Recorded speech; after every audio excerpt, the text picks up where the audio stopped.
What's up, everybody?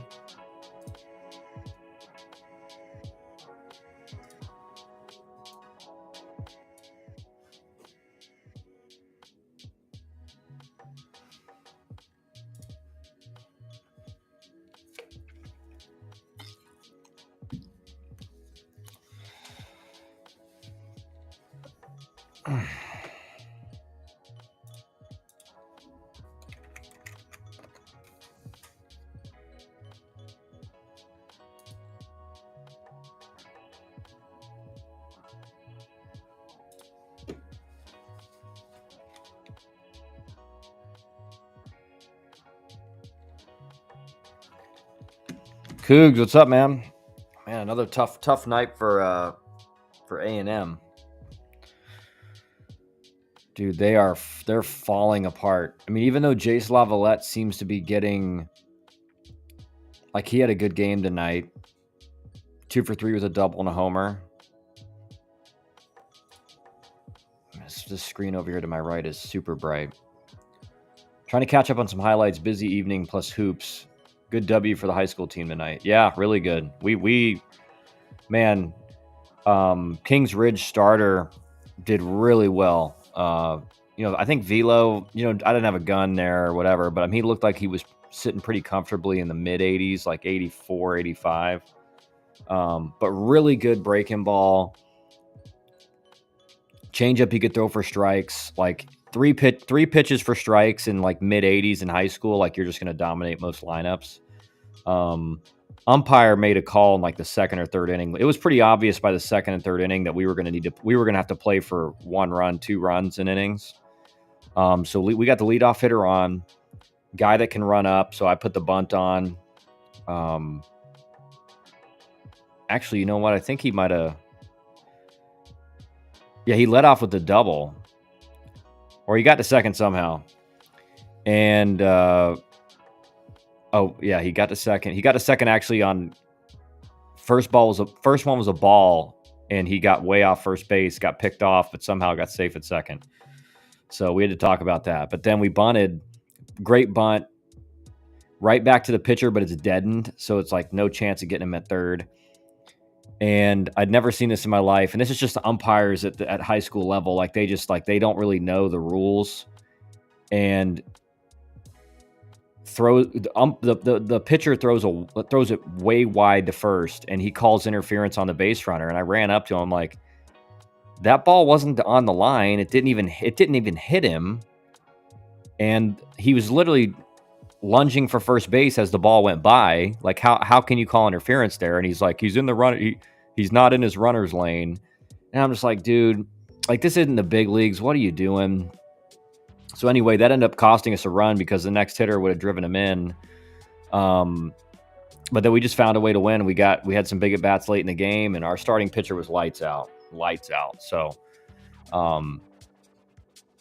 overall, really good team win. We had to really jumpstart the offense because their pitcher was doing really well. So we had to put some steals on, get guys in scoring position, and just hope for a single. And we ended up getting a few, and that was what we needed. So it was a big win because that team was good. Takeaways from the night: Bama's legit, 100%. A&M continues to struggle. Miami sucks. Yeah, A&M. So let's look at it, guys. I'm pulling up the. We'll look at all the games because there's only a few games tonight, right? A&M on the night, 5 hits. And they had 3 runs. I mean, because obviously, 3 of the hits were extra bases, 1 home run. But just look at this offense, man. I mean, 0 for 4 on the top. Caden Kent is really struggling. He's down to 266. Lavalette 2 for 3. He's up to 299. He's starting to get it going, which is a good sign for them. Like he's got to be. I mean, with the way this offense is going, he's got to carry the team. Keel 0 for 4, but he's been their best hitter all year as a freshman. And then the bottom of this order is just anemic. I mean, look at this: 216, 167, 262, 233, 161. I mean, just nothing. And it's like Vandy wasn't much better, right? But the big 3-run home run, 2 hits, 3 hits, 4 hits, 6 hits, 7 hits. And again, it's just like A&M's pitching is doing the job, man. Like they're keeping teams at, and they gave up a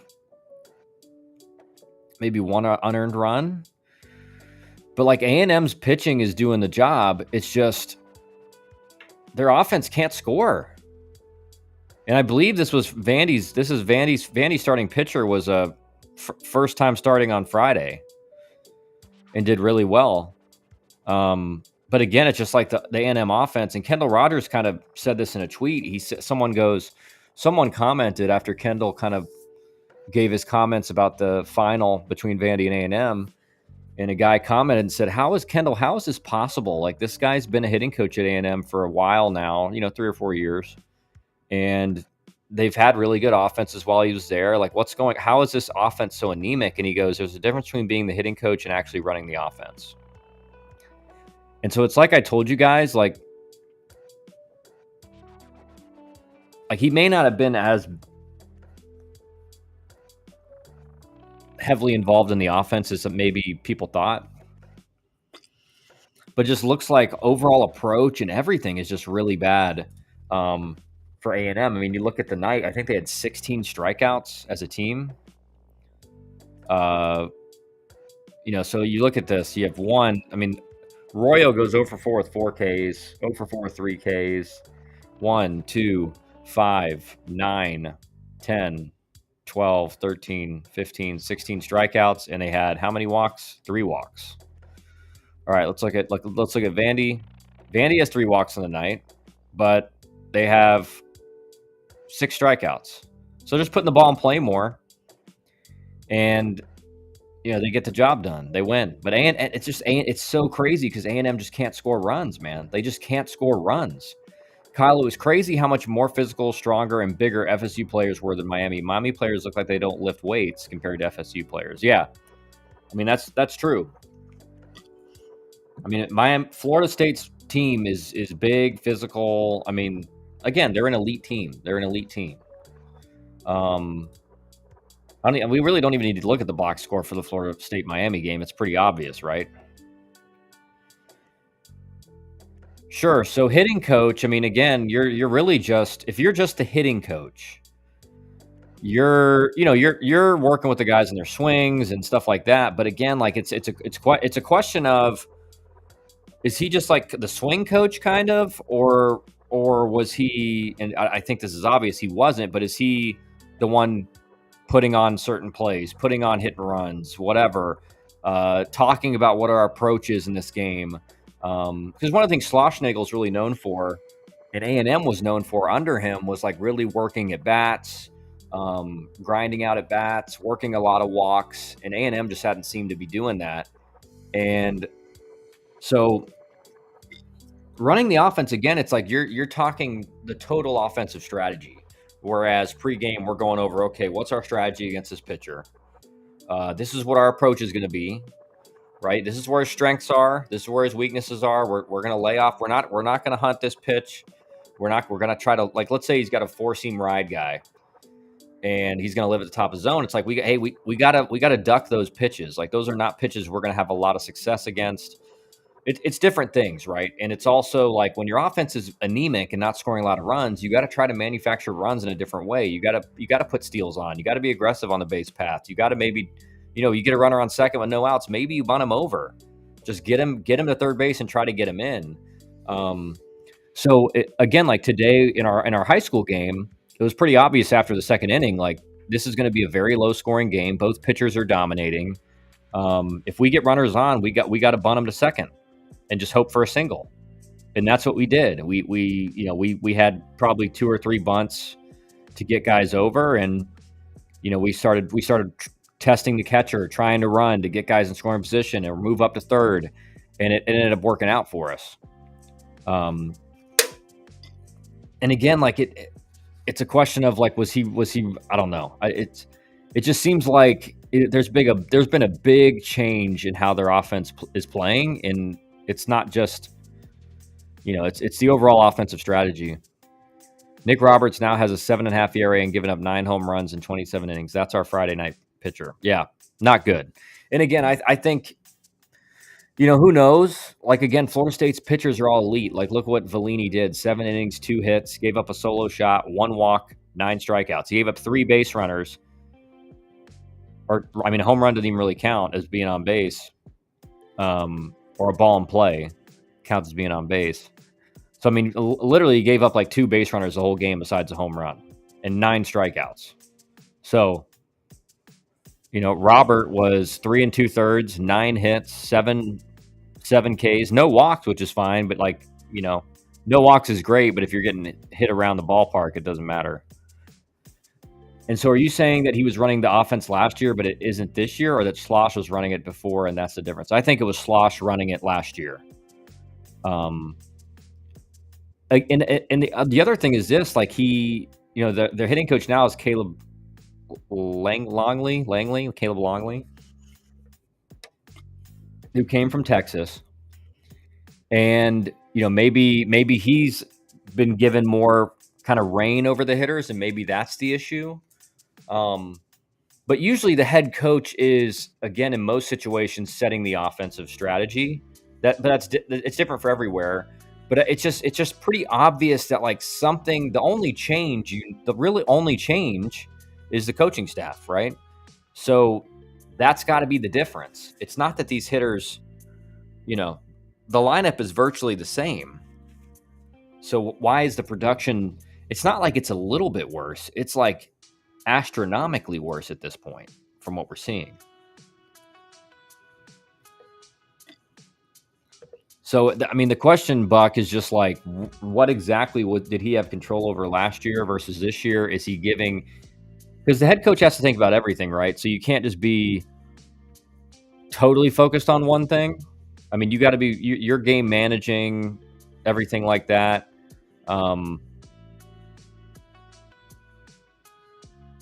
So again, it's like I think it was Slosh was kind of running the offense, and he was, Michael Early maybe was just totally focused on the hitters' development, I guess, and in their swings and stuff. But I don't know. I don't know that for sure. But I mean, something is way off, right? It's just that's undeniable.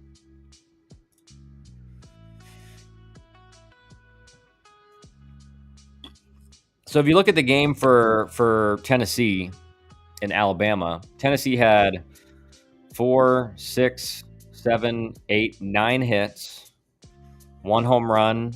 That's the only extra base hit they had. So Alabama did a great job of limiting the extra base hits. They gave up that 3-run homer in the first. But besides that, there was no extra base hits the rest of the game. Only walked 2 guys. So they did a great job of limiting the hits to singles. And again, sometimes that's just, how the hits fall, but they did a great job, Alabama, that is, in just kind of limiting the base runners and everything like that. Yeah, Doyle. It looks like Alabama worked Doyle pretty well. Trying to see here.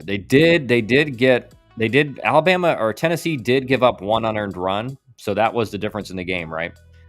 And in this type of series with 2 really good teams, that's gonna be the difference in the game. A lot of times, like you give up a free run. Yeah, I'm looking at the stats right now. I can't. Let me see. I hate some of these sites. Their things are so bad. He had 4 walks in 6 innings, which is, for him, that's high. For Doyle, that's really high. He had 9 strikeouts still, but gave up a couple big 2 hit by pitches as well. So Buck, 6 free passes. So that's really the difference, right? Is he gave up 6 hits, but only 2 doubles. So it's not like he was getting hit around the yard, but you give up 6 free passes on top of 6 hits, runs are going to score. And all the runs were given up by Doyle in that, what was it, second inning? Or at least, second inning. And that was all it took. That was the difference in the game. And then for Alabama hitting, dude, they had 6 hits. They had 6 hits, 2 doubles, 3 walks. They had 9 base runners all game, plus 2 hit by pitches. So they had 11 base runners the entire game and scored 6 runs. So Alabama, to be honest, if you're looking at the stat line, you're like, yeah, I'm surprised Alabama won this. They just had timely hits with runners on base. Like that one big inning was the difference in the game. And so again, Tennessee really didn't they didn't really get beat bad, right? And this is again like when you see Tennessee lose, this is how you expect them to lose. Like they're going to be in it till the end.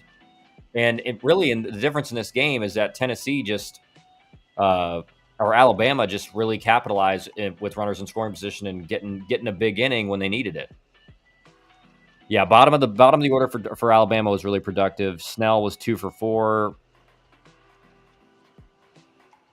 Platina or whatever, it's not showing his full name on here, was 2 for 3.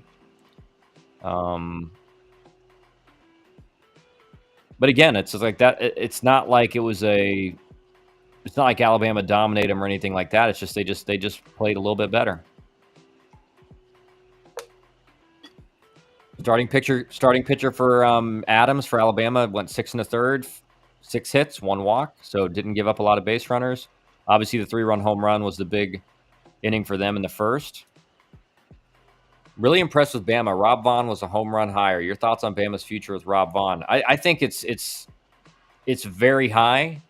I think you're really bullish on Alabama under Rob Vaughn with what he's done in just a few years. The question is, and again, Alabama's got the money. Are they going to fully, like if they go on to have a really big year this year, are they going to lock him down long term? And are you going to see Alabama really step it up in NIL and all that stuff? Wonder if A&M regrets not trying to hire Rob Vaughn. I think A&M's regretting a bunch right now. I think A&M's regretting a bunch. I think there's serious regret with how they handled the situation. And again, you never really know how it's going to turn out. But like I told you guys when it happened, like that was like nobody saw that coming.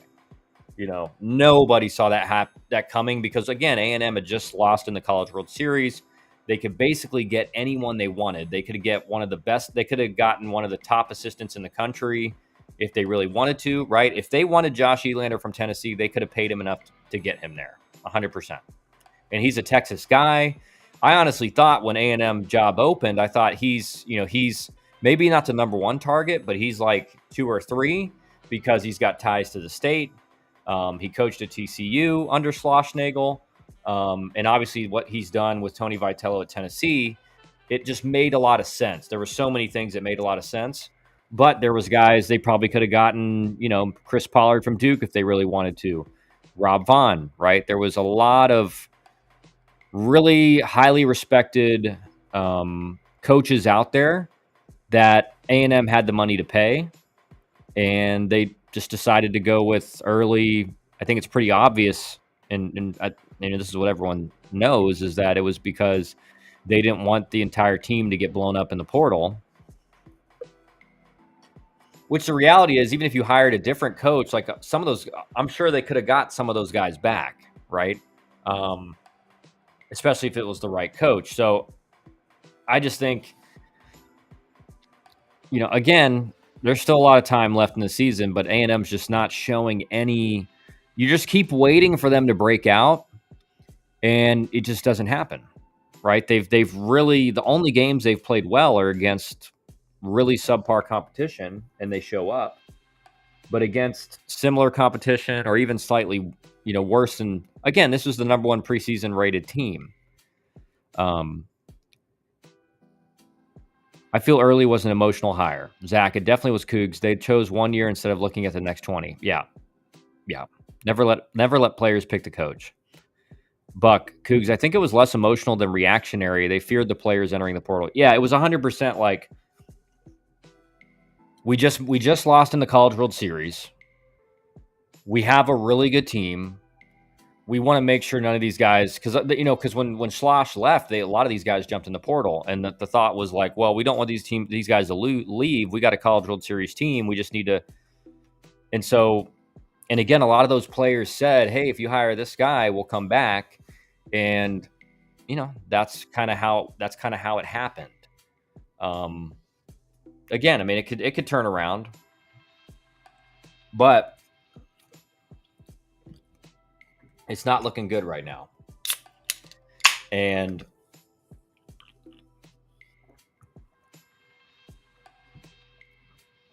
again, if you look at Vandy, I mean, Vandy's a solid team. They're a really good team, but they're not one of the top teams in the SEC.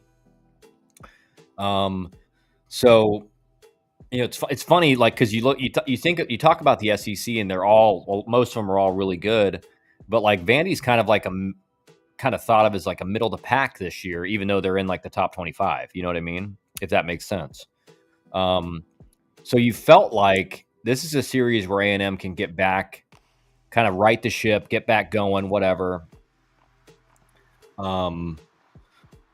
Just landed in Columbia. Give me the scoop on what happened. WTF, man. WTF. Well, it depends on what game you want to hear about.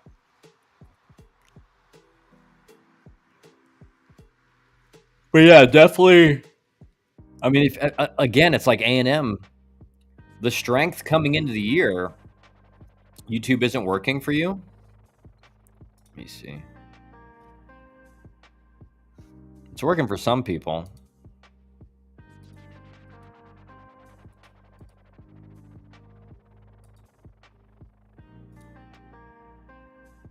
There were other teams playing tonight besides us. Didn't even know that, truthfully. Yeah, Tennessee and Alabama.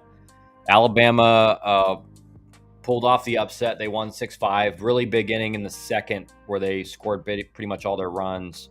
And then Tennessee wasn't able to come back. They ended up winning 6-5. And then A&M lost to Vandy 5-3.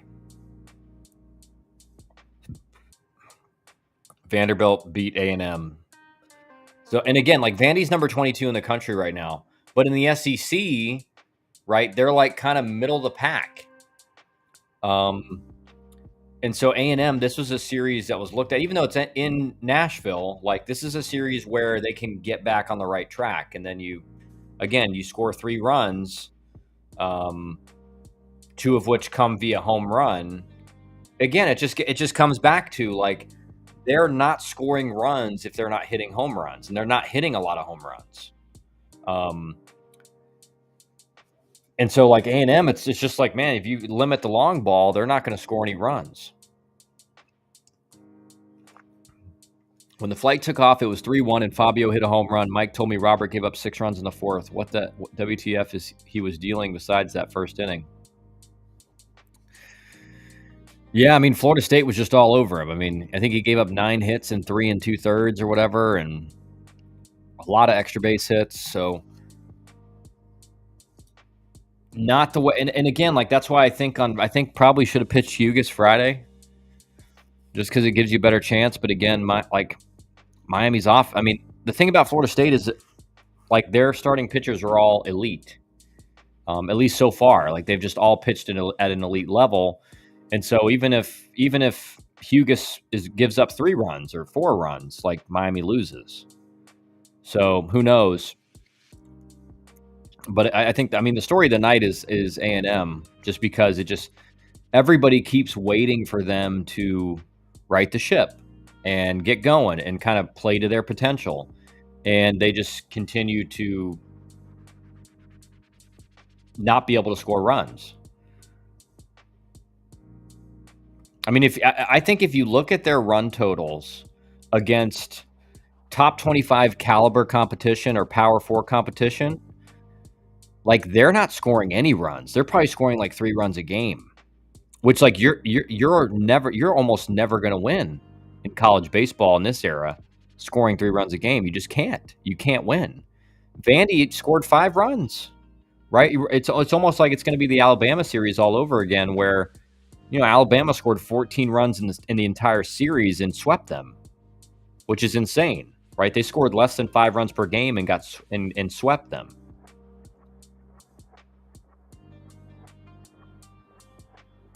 Buck, didn't know you can comment here too. Yeah, on X it's a little bit like you got to click on it and then you got to like click on it again, and then you're able to comment. Can Canes. I'm embarrassed for the coaches and the fans. That is embarrassing. Yeah, I mean, that's not how you want a Friday night game to go, right? You want Friday night's supposed to be a close one. That's not a good sign for the rest of the weekend for Miami. Yes, Buck, I would be on YouTube, but Columbia's service for YouTube isn't working.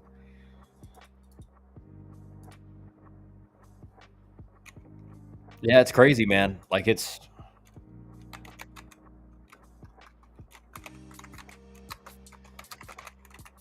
again, it's like we may see the worst finish of a preseason top 1 team ever.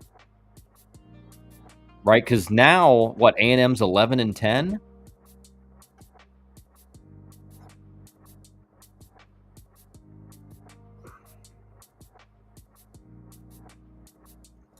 I mean, there's a chance A&M finishes with a below 500 record, right? YouTube is easier because you can multitask. Yeah, you can't scroll X if you're going to comment on X. That's one of the issues.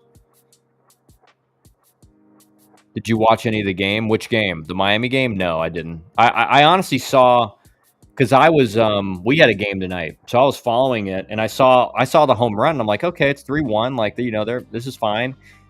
And then our game was really close, so I was just locked in there. And then I saw it was like, all of a sudden I saw a run rule. I was like, holy cow.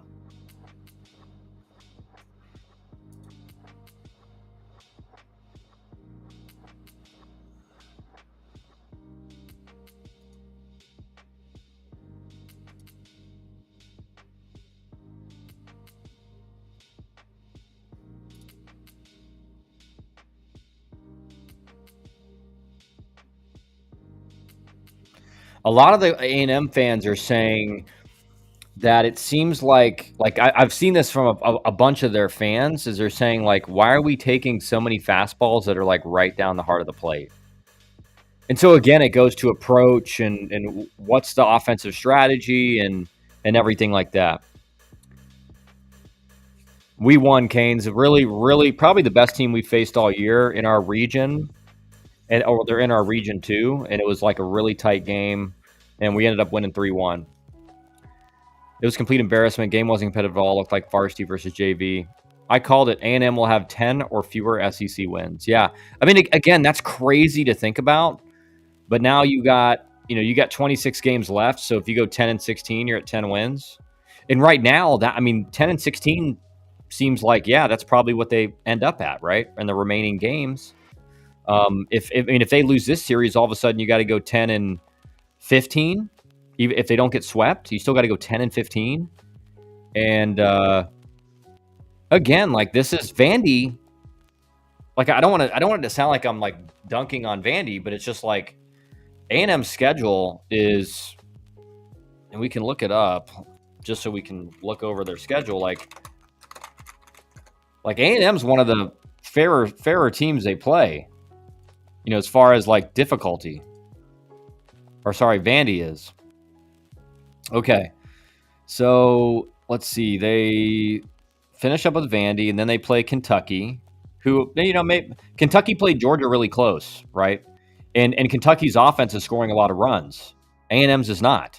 So they don't match up well against Kentucky. Then they play Tennessee. Then they play South Carolina, who's playing better than A&M. Then they play Arkansas. Then they play Texas. Then they play LSU. Then Missouri, which is like they probably win that, I hope. Then they play Georgia. So they're facing like 1, 2, 3, 4, 5 like top 7, top 6 schools in the country in their remaining series. So it's like, if they lose tomorrow, 10-15 is like, dude, they may not get 10 wins in the SEC.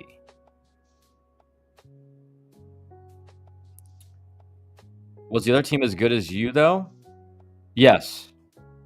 As good as our team, you mean? They honestly just overall, like, our starting pitch, so our number one guy is really good, and he was just pumping strikes. He was like unhittable tonight.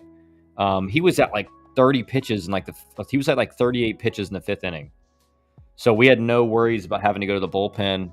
He was just lights out. But their starting pitcher was really good too, and we just found we had to manufacture runs. We had to bunt some guys into scoring position, and because it was obvious after the second inning, like, so our head coach is on paternity leave, so I've been running the offense, and it was obvious after the second inning, like, this is going to be a very tight game. We got to play for one. Like, we got to play for one run in an inning.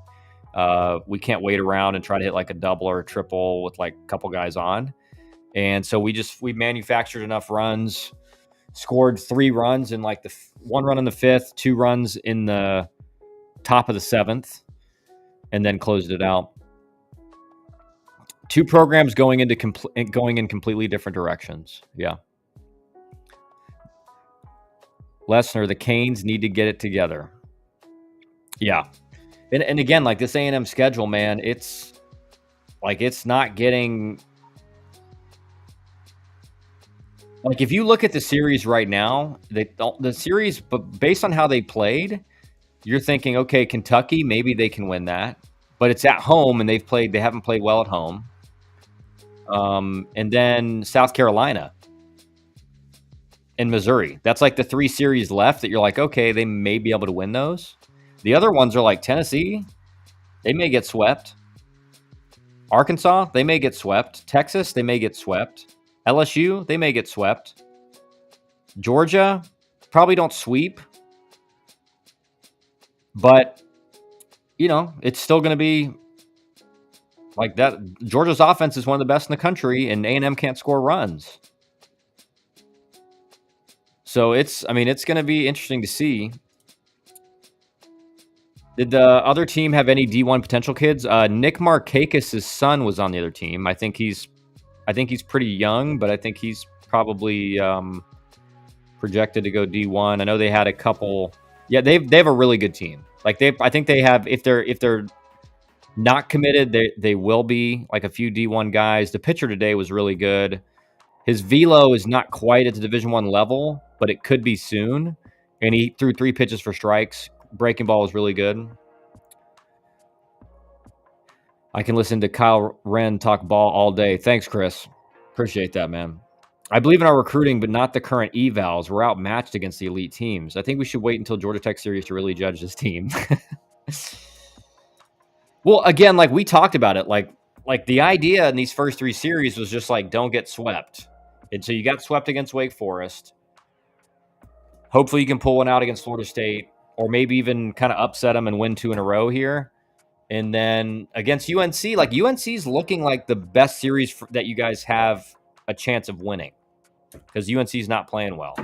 But who knows? They might figure it out this weekend. And for UNC, the issue has been Friday night, right? Their Friday night guys just hadn't pitched well in conference.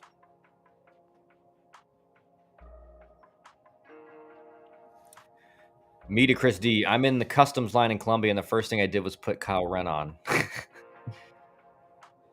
Canes, recruiting doesn't matter if they're not going to be developed. True. You got to be good at both, man. You got to be good at recruiting, and you got to be good at improving your players.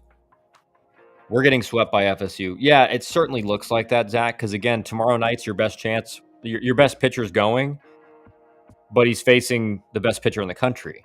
So you don't love that matchup. And then Sunday, like, Florida State's probably got one of the best Sunday starters in the country, if not the best, based on the numbers. Like, I don't know if there's a Sunday guy out there in the Power 4 that has better numbers than Florida State's Sunday guy. So ain't looking good. No, for real, Kyle. GT isn't Florida State. No, 100%. I know that. They're not. Like Georgia Tech, it's like I'll say this against Georgia Tech. If Georgia Tech loses a Friday game, it's going to be tough. Like, it's going to be tough to win the series. I did see that the weekend rotation this weekend for Georgia Tech, Sunday is to be determined. So it looks like Riley Stanford will not be pitching on Sunday, which is what we've been talking about for like the last week and a half. It just, like, the numbers just don't. That you can't throw that on Sunday. You can't. You need a guy, if you're going to get hit on Sunday, you at least have to throw strikes, and he's not doing any of that. He's not throwing strikes. He's getting hit all over the place. So even if we win one against UNC, you start ACC play 1-8. Yeah. And then you got to go, what is it? 14-7 the rest of the way to get to 15 wins. Like that's going to be a tall task. That's going to be a tough order. You got to win every series the remainder of the way, right? And that's why I said, like, if you go 3-6 in those first 9 games, you just got to go 12-9, which is more doable, but still tough. GT would be the real point we see if this team is a bottom 4 ACC team or if they will be middle of the pack ACC team. Yeah, I don't disagree. If they get swept by Georgia Tech, there's no words at that point. Yeah, I agree. I mean, at that point, you're like, this season's pretty much over. I mean, it is over at that point.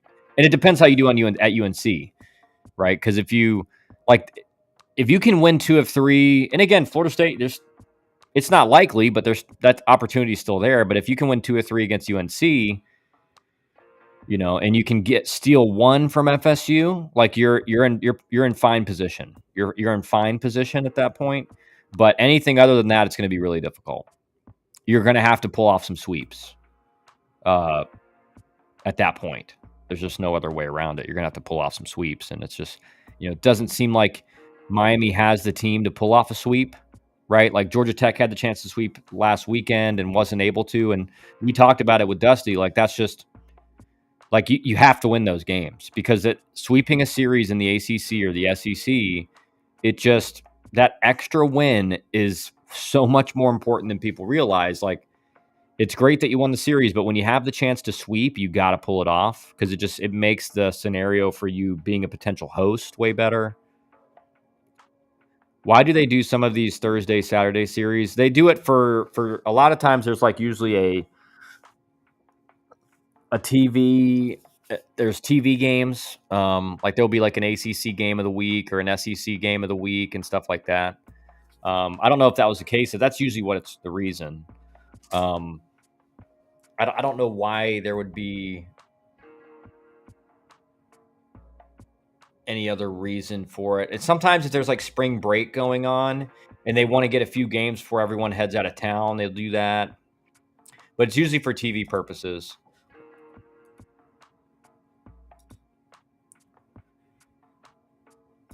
I got a few more minutes in me and then I got to hit the hay.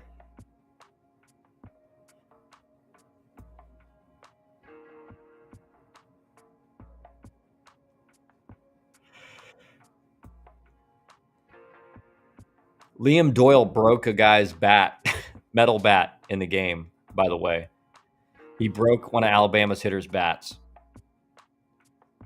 Yikes. Hey, they still scored 6 runs off him, though.